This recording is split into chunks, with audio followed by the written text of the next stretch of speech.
I'd like you to meet Dr. Emily Marassi. She is also a member of our steering committee for the Ratify movement. And both she and Antonia Levine are the inspiration for this movement. Emily, please.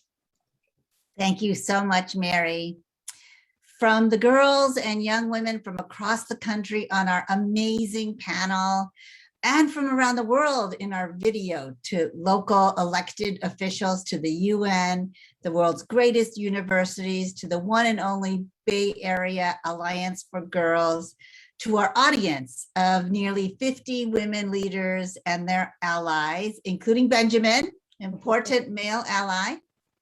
We come together to mark this day, the International Day of the Girl Child. In fact, this is the 10th anniversary of marking this day.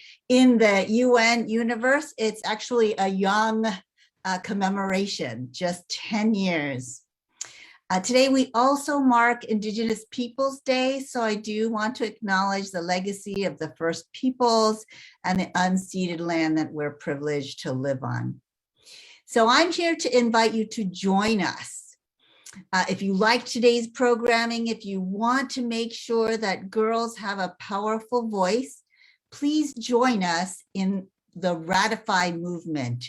It's a project of UNA San Francisco to secure US ratification of CEDAW, an International Bill of Rights for Women, and the UN Convention on the Rights of the Child, both of which are directly relevant to the International Day of the Girl Child. CEDAW was signed by then President Jimmy Carter in 1980. I know that many of you weren't born yet, but it's never been ratified by the Senate. So it sits languishing in the Congress. Meanwhile, all but 6 of the UN member states have signed it. The US is the only developed country that has not signed it.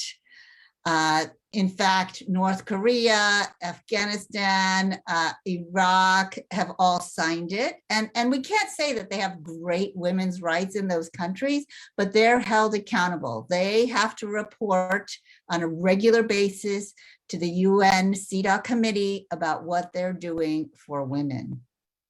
The US is the only UN member state that has not signed the UN Convention on the Rights of the Child. It's very, very important. What would happen if we were not able to prevent child marriage, which happens too frequently around the world?